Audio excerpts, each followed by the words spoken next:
अनाबिया का ईमान भरा सफर।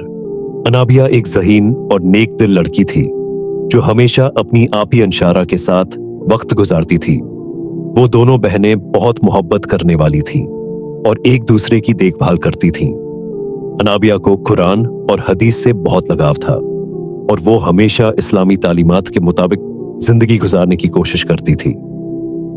एक दिन का सफर। एक दिन अंशारा ने एक दूर दराज जगह पर सफर करने का इरादा किया। इस सफर में अनाबिया भी उसके साथ थी। रास्ते में एक वीरान जंगल आया जहां का माहौल अजीब सा था। पेड़ झुके हुए थे, हवा सरसराती और हर तरफ सन्नाटा था। अनाबिया को दिल में कुछ अजीब सा महसूस होने लगा, जैसे कोई खतरा करीब हो। शैतान का वार रात के वक्त जब दोनों बहनें एक सराय में कयाम पजीर थीं, अंशारा ने ख्वाब में एक साए को देखा जो उससे कह रहा था, मेरे साथ चलो, मैं तुम्हें दुनिया की सारी खुशियां दूंगा। अंशारा ने नींद में सर हिलाया और चलने लगी। अचानक अनाबिया की आंख खुल गई। उसने देखा कि अंशारा नींद में चल रही है और सराय का दरवाजा खोलकर बाहर जाने वाली है। अनाबिया फौरन उठी और अंशारा को पकड़ लिया। आपी, कहां जा रही हो? अंशारा ने चौंक कर उसे देखा, जैसे किसी ख्वाब से जागी हो। उसकी आंखों में खौफ था। अनाबिया ने उसे प्यार से बिठाया और कहा, आपी, यह शैतान का वार है। वो हमें बहकाने की कोशिश करता है। अल्लाह ताला ने हमें खबरदार किया है कि शैतान हमारा खुला दुश्मन है।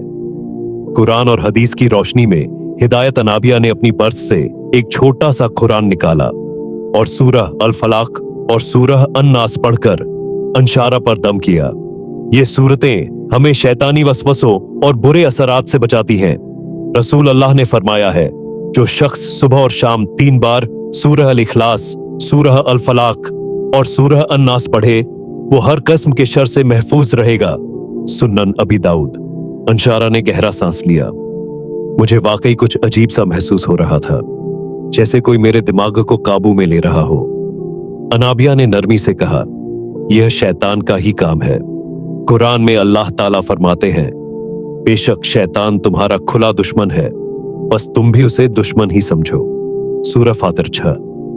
हमें हमेशा अल्लाह का जिक्र करना चाहिए, क्योंकि नबी करीम ने फरमाया, जब तुम अपने घर में दाखिल हो और खाने के वक्त अल्लाह का जिक्र करो तो शैतान कहता है, यहां मेरे लिए कोई जगह नहीं। मुस्लिम। ईमान की ताकत।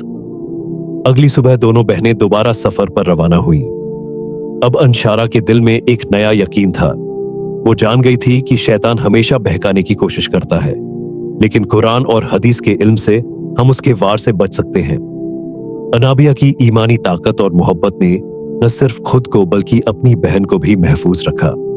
उस दिन के बाद अंशारा भी कुरान और हदीस की रोशनी में जिंदगी गुजारने लगी और वो दोनों बहनें हमेशा अल्लाह की पनाह मांगते हुए आगे बढ़ती रहीं। सबक। इस कहानी से हमें यह सीखने को मिलता है कि शैतान हमेशा इंसान को बहकाने की कोशिश करता है, लेकिन अगर हम कुरान की तिलावत करें, नबी करीम की सुन्नत पर अमल करें और अल्लाह पर भरोसा रखें, तो हम हर बुरे वसवसे से महफूज रह सकते हैं।